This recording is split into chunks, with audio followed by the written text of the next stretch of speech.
Today, we're ranking the top 10 deadliest fighters with a blade from number 10 to the absolute legend at number 1. And trust me, this list is going to make you argue in the comments.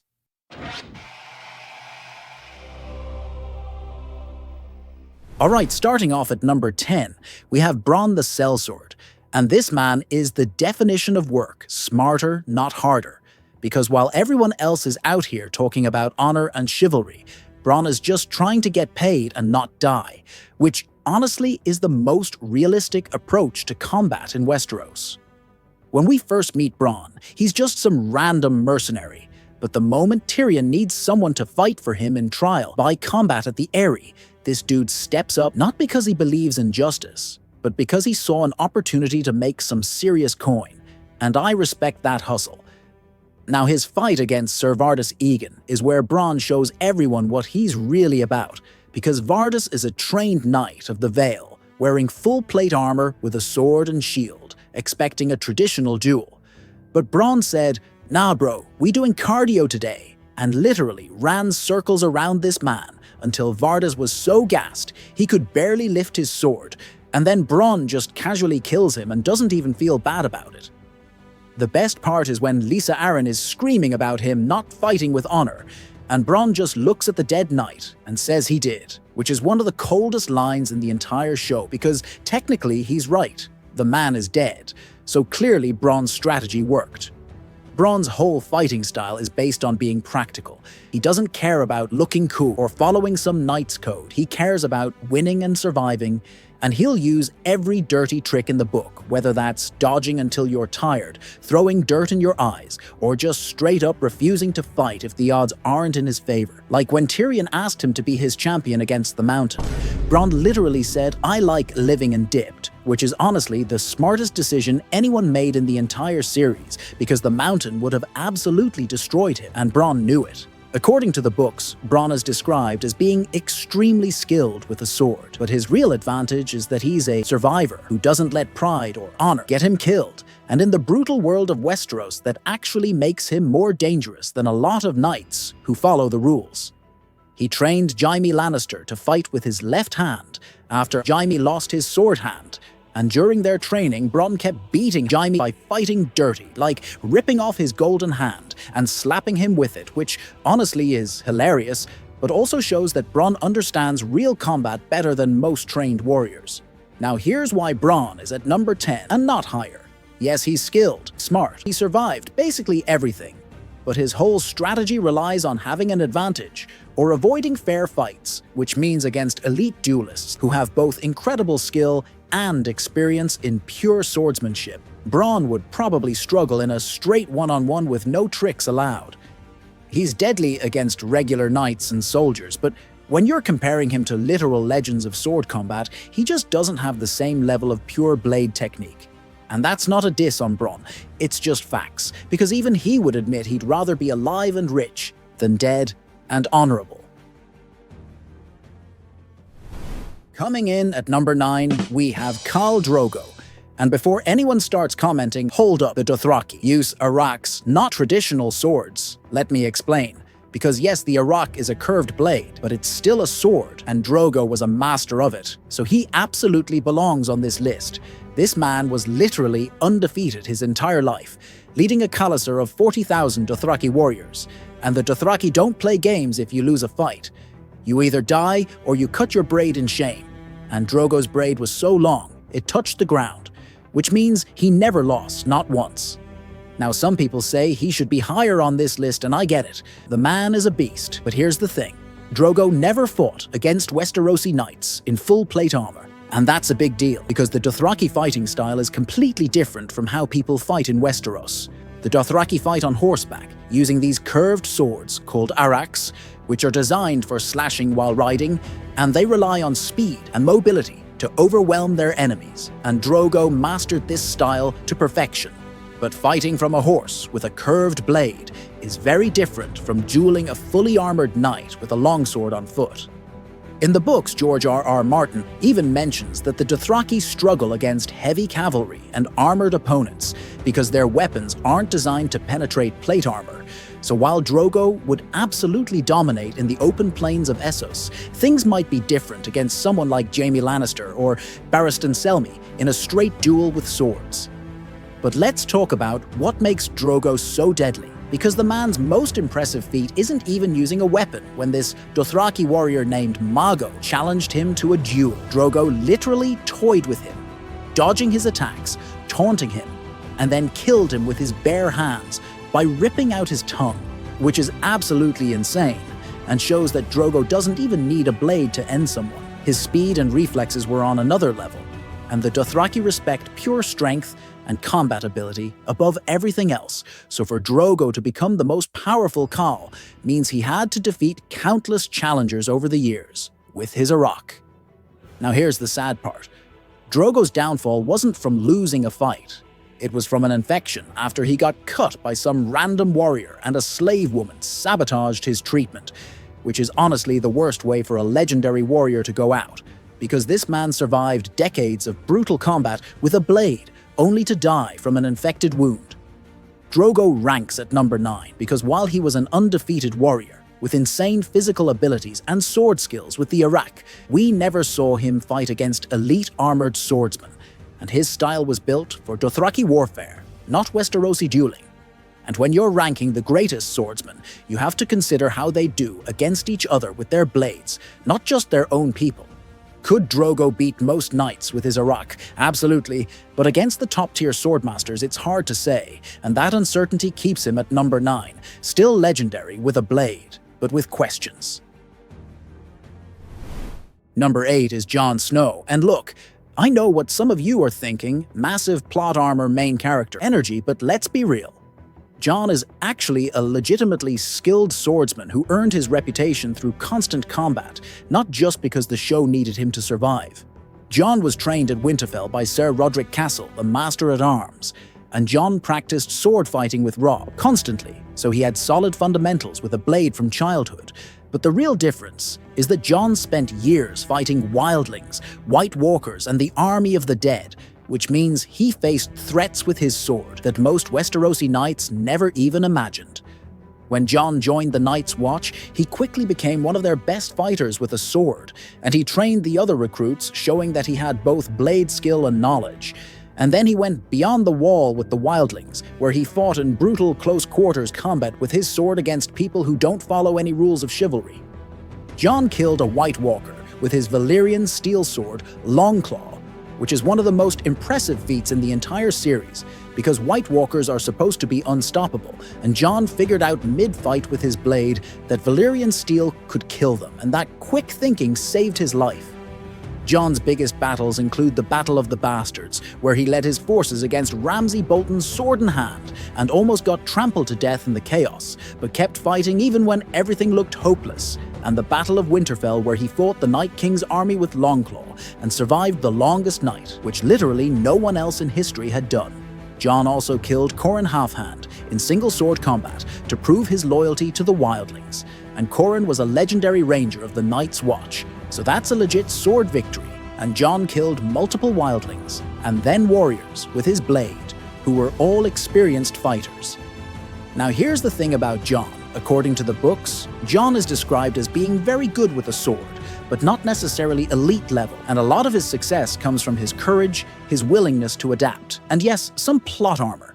Because let's be honest, this man should have died like 10 times, but somehow always survives. In the show, Jon gets some insane feats, like holding his own against a White Walker with his sword and killing tons of Whites with Longclaw. But in the books, he's a bit more grounded, and his sword fighting ability is closer to being a skilled warrior, rather than a legendary duelist. Jon ranks at number 8 because while he has incredible combat experience with a sword and has faced supernatural threats with his blade that most fighters never deal with, he hasn't fought and defeated elite human swordsmen in single combat the way higher-ranked fighters have. Could Jon beat most knights in a sword duel? Yes, absolutely. But against someone like Prime Jaime, Jon would likely lose, because those guys have decades of experience fighting the best swordsmen in Westeros, whereas Jon's experience is more about survival and leadership in impossible situations with his sword. Still, Jon is a beast with Longclaw and absolutely deserves to be in the top 10, especially considering he's one of the few people who can say he fought the army of the dead with a sword and lived to tell the tale. At number 7, we have Syrio Forel, the First Sword of Braavos, and this man absolutely deserves to be on this list. Syrio held the title of First Sword of Braavos for 9 years, which means he was the personal bodyguard and champion swordsman of the Sea Lord of Braavos, the ruler of the wealthiest and most powerful free city in Essos. And you don't get that position by being mediocre, you get it by being the absolute best sword fighter in a city that's famous for producing legendary duelists. Braavos is the home of water, dancing a sword fighting style that's completely different from Westerosi combat, instead of relying on strength and heavy armor. Water dancers use thin blades, speed footwork, and precision to strike at weak points and defeat heavily armored opponents, and Syrio was the master of this style. When Ned Stark hired Syrio to teach Arya how to fight, Syrio didn't just teach her techniques, he taught her a whole philosophy about combat. What do we say to the god of death? Not today. And he trained her to be quick, observant, and deadly, which eventually turned Arya into one of the most dangerous people in Westeros. Syrio's most famous moment came when Lannister guards led by Sir Meryn Trant came to arrest Arya in the Red Keep, and Syrio told Arya to run while he held them off armed with only a wooden practice sword. And this is where we see just how skilled he really is, because he proceeded to disarm and disable multiple fully armored Lannister soldiers, hitting their sword hands, their faces, their knees with perfect precision, showing that even without a real blade, he was levels above trained guards. The last we see of Syrio, he's facing Meryn Trant, who's wearing full plate armor and wielding a longsword, and Syrio's wooden sword breaks against the armor, and the scene cuts away, leaving his fate ambiguous. Now here's why Syrio ranks at number 7. Even though we never saw him fight with a real sword, his credentials speak for themselves. 9 years as First Sword of Braavos means he defeated every challenger who came for that title, and in a city where dueling is a way of life, that's an incredible achievement. In the books, it's mentioned that Braavosi water dancers are some of the most skilled swordsmen in the world, and they regularly defeat knights in armor by being faster and more technical. And Syrio was the best of them. Some people argue Syrio should be lower because we didn't see enough of him, and that's fair. But think about it this way, if we're ranking pure sword, skill, and technique, Syrio's style is all about mastery of the blade, and his ability to beat armed soldiers with a wooden stick proves his understanding of sword combat is at an elite level. It's hard to say that Syrio could beat the fighters ranked above him, because we never got to see him go all out. But his resume, his teaching, and what little we did see suggest he absolutely belongs in this conversation. And at number 7, he's respected as a true master of the sword, even if his story ended too soon. Coming in at number 6, we have Brienne of Tarth, and this woman is an absolute beast with a sword, proving that skill and honor can coexist in a world full of dirty fighters and backstabbers. Brienne is one of the few warriors in the entire series who fights with both incredible technique and a strict code of honor, and the fact that she survived as long as she did while refusing to fight dirty shows just how skilled she really is with a blade. Brienne's most impressive feat is her fight against the Hound, Sandor Clegane, on that clifftop, because the Hound is a legendary warrior who has killed countless men, and Brienne not only held her own against him, she actually won that fight. Now some people say the Hound was weakened from being a prisoner and malnourished, and that's fair. But even at 70% strength, the Hound is still one of the most dangerous fighters in Westeros, and Brienne beat him in single combat with her sword, which is an insane accomplishment. Brienne's fighting style is all about strength, technique, and discipline. She's been training with the sword since she was a child, because she was mocked for her appearance, and she decided to become so skilled with a blade that no one could question her worth. She uses a longsword, and she's trained in traditional Westerosi sword fighting, which emphasizes power defense and endurance, and she's also extremely strong physically, which gives her an advantage in prolonged fights, where she can just outlast her opponents. Brienne killed multiple soldiers during her travels with Jaime, including 3 Stark men at once, which shows she can handle herself against multiple opponents with her sword, and she also fought alongside Jon Snow and the others at the Battle of Winterfell against the Army of the Dead, where she survived the longest night. After the battle, she was knighted by Jaime Lannister, becoming Ser Brienne, and eventually she became Lord Commander of the Kingsguard, which is one of the highest honors a warrior can receive, showing that her skill with the sword was recognized by everyone. In the books, Brienne is described as being extremely tall and strong, almost as tall as the Hound, and her sword skills are on par with most knights, despite her being a woman in a male-dominated world. And she wields the Valyrian steel sword, Oathkeeper, which Jaime gave her, showing his respect for her abilities. Brienne ranks at number 6, because while she has proven herself against elite opponents like the Hound and has incredible sword technique and honor, she hasn't faced as many legendary duelists as the fighters ranked above her. And while she's absolutely top tier with a blade, the people ahead of her have even more impressive resumes. But don't sleep on Brienne, because she's one of the realest warriors in the entire show, and she earned every bit of her reputation with her sword.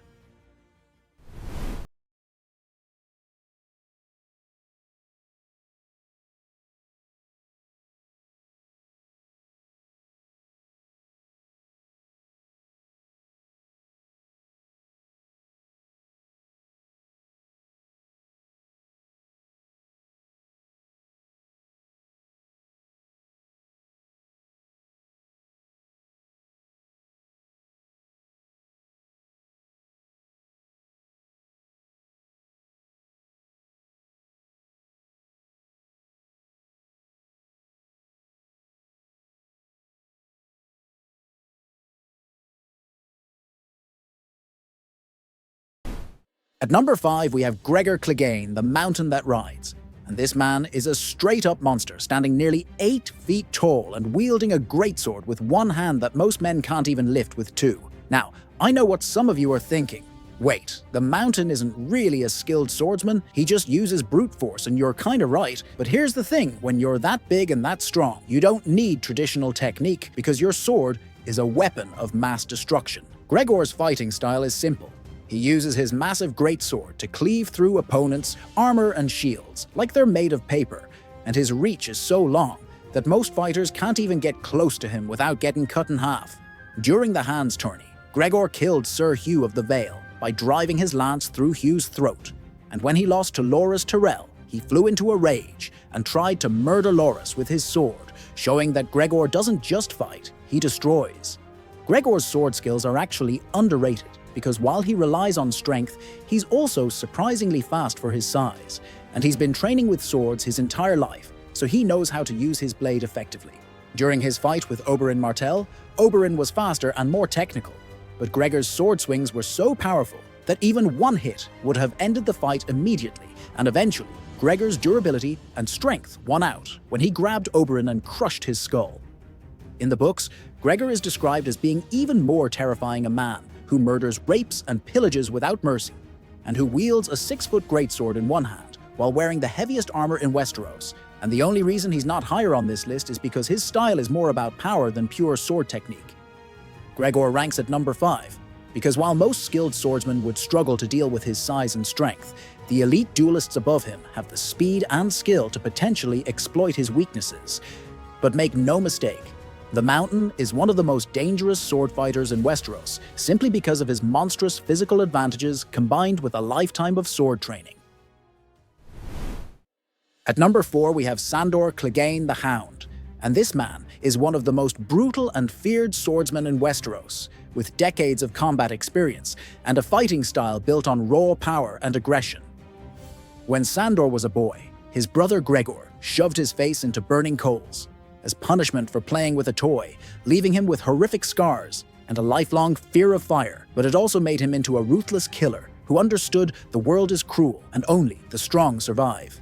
Sandor became Joffrey's bodyguard and later joined the Kingsguard, though he refused to be knighted because he hated the hypocrisy of so-called honorable knights.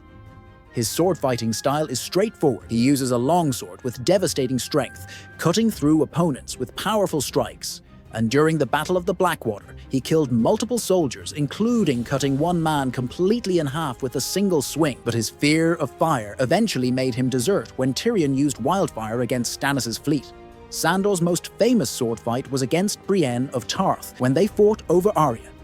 And even though he was weakened from starvation and infection, he nearly beat one of the best fighters in Westeros, using his sword and raw brutality, before she threw him off a cliff. Sandor survived and later fought beyond the wall against the army of the dead, and his final moment came during the Battle of King's Landing when he faced Gregor in Clegane Bowl, stabbing him repeatedly with his sword. But Gregor felt no pain, so Sandor grabbed him and threw both of them into the flames below, ending their rivalry. In the books, Sandor's fate is ambiguous, with hints he survived and became a gravedigger, but the show gave him a warrior's death. Sandor ranks at number 4 because his combination of strength, brutal efficiency with a sword, and decades of experience made him one of the deadliest fighters alive. And even though he lacked the refined technique of higher-ranked swordsmen, his raw power and refusal to quit made him a legend with a blade. At number 3, we have Jaime Lannister, and we're talking about Prime Jaime, before he lost his sword hand, because that version of Jaime was considered one of the 3 best swordsmen in all of Westeros, and even he admitted there were only 3 men who might have a chance against him. Jaime was knighted at 16, and immediately joined the Kingsguard, becoming the youngest member ever inducted, and he trained under legends like Barristan Selmy and Arthur Dayne, learning from the absolute best. Jaime's sword skills were so renowned that even his enemies respected him. Ned Stark fought him in the streets of King's Landing, and while Ned held his own, it was clear Jaime was the superior swordsman, and only a Lannister guard stabbing Ned in the leg stopped the fight. Barristan Selmy said that Jaime was one of the most naturally gifted fighters he'd ever seen, and in the books, it's mentioned that Jaime could have been one of the greatest swordsmen in history if he'd focused on honor instead of Cersei. Jaime's fighting style was fluid, fast and precise. He didn't rely on brute strength like his family's soldiers. Instead, he used speed, footwork, and technique to outmaneuver opponents, and his confidence in his abilities was so high that he'd often toy with opponents before finishing them. When Jaime fought Brienne while he was a malnourished prisoner with his hands bound, he still nearly beat her, showing that even weakened, he was incredibly dangerous with a sword. But here's the tragedy of Jaime Lannister. When Locke cut off his sword hand, Jaime lost everything that defined him, and he had to relearn how to fight with his left hand, which he was never able to master the way he had his right. In the books, Jaime POV chapters after losing his hand are heartbreaking because he realizes he's no longer the legendary swordsman he once was, and he has to find a new identity beyond just being good with the blade. Jaime ranks at number 3 because in his prime, with both hands, he was genuinely one of the best swordsmen alive, fast-skilled, confident, and deadly, but the 2 fighters above him are considered even greater legends with longer careers and more proven accomplishments with a sword. Still, Prime Jaime with a sword in his right hand was a force of nature and absolutely deserves his spot in the top 3. At number 2, we have Barristan Selmy the Bold, and this man is the definition of a legendary swordsman who served in the Kingsguard for over 40 years and was considered one of the greatest fighters in the history of Westeros. Barristan earned his nickname when he was just a boy competing in tourneys, and he was knighted at 17, and he was inducted into the Kingsguard at 23, and spent his entire life mastering the art of sword combat. Barristan's accomplishments with a sword are insane. He killed Malus the Monstrous in single combat, ending the Blackfire Rebellion. He slew Simon Toyne, leader of the Kingswood Brotherhood, and he fought at the Battle of the Trident, where he was severely wounded but still survived against Robert Baratheon's forces. Even in his old age, Barristan was so skilled with a sword that when Joffrey dismissed him from the Kingsguard, Barristan drew his blade and told the 5 remaining Kingsguard he could cut through them like carving a cake, and even the Hound hesitated because everyone knew it was probably true. Barristan's sword-fighting style was perfected over decades of training and combat. He used a longsword with absolute mastery, combining speed, precision, and experience to defeat opponents. And he was known as a painter who only used red because his sword work was so clean and efficient. When Jaime Lannister was a squire for Barristan, he watched him fight and said Barristan was like an artist with a blade. In Meereen, Barristan fought the Sons of the Harpy to save Grey Worm, and even though he was an old man without armor, he cut down multiple attackers with his sword before being overwhelmed, showing that even at the end of his life, he was still one of the most dangerous swordsmen alive. In the books, Barristan is still alive and leading Daenerys' forces, and he's described as being nearly equal to Arthur Dayne in skill, saying that in a fair fight with equal weapons it would be very close, but if Arthur had his sword on, he'd have the advantage. Barristan ranks at number 2 because his 40 years of combat experience, his countless victories with a sword, and his reputation as one of the greatest knights in history make him an absolute legend. But there's one swordsman who even Barristan admitted was better, and that's the man at number 1. And finally, the greatest swordsman who ever lived, Arthur Dayne, the Sword of the Morning. Arthur wasn't just a great fighter. He was the standard by which all other swordsmen were measured, and even legends like Barristan Selmy and Ned Stark admitted that Arthur was on a completely different level with a sword than anyone else. Arthur wielded Dawn, a sword forged from a fallen star, making it one of the most unique and legendary blades in Westeros, and he carried the title Sword of the Morning, which was only given to the greatest warrior of House Dayne. Arthur was a member of the Kingsguard under Aerys II, and he fought in multiple battles and tournaments where he proved his skill with a blade time and time again, and he even knighted Jaime Lannister after Jaime showed bravery in combat. Arthur's most famous moment was at the Tower of Joy, where he and Sir Gerald Hightower faced Ned Stark and 6 of his best men, and Arthur cut through 5 of them with his 2 swords before facing Ned one-on-one and completely dominating him. When Bran Stark saw this fight in a vision through the three-eyed raven, he said Arthur was better than his father, and the raven corrected him saying, far better, showing that even by the standards of legends, Arthur was in a class of his own with a blade. The only reason Ned survived that fight was because Howland Reed stabbed Arthur in the back, saving Ned's life because in a fair sword fight, Arthur would have killed Ned without question. Arthur's sword fighting style was flawless. He dual-wielded with perfect technique, his speed was unmatched, his precision was surgical, and his experience against elite opponents made him nearly unstoppable. And the fact that he could use 2 swords simultaneously shows a level of skill that almost no one else in Westeros could replicate. In the books, it's stated that Arthur Dayne was the finest knight who ever lived, and George R.R. Martin confirmed that with Dawn in his hands, Arthur would beat anyone including Barristan Selmy, and that's the ultimate testament to his abilities with a sword. Arthur died honorably fighting to protect Lyanna Stark and Jon Snow, and even in death, his legacy as the greatest swordsman in history remains untouched. Arthur Dayne ranks at number 1 simply because there is no one better. Every character who knew him admitted he was the best. Every fight we see him in shows complete mastery of the sword, and even the author himself confirmed Arthur with Dawn was unbeatable. The Sword of the Morning doesn't just top this list, he is the list. And no one in Game of Thrones could match his skill with a blade, making him the undisputed greatest swordsman in Westeros.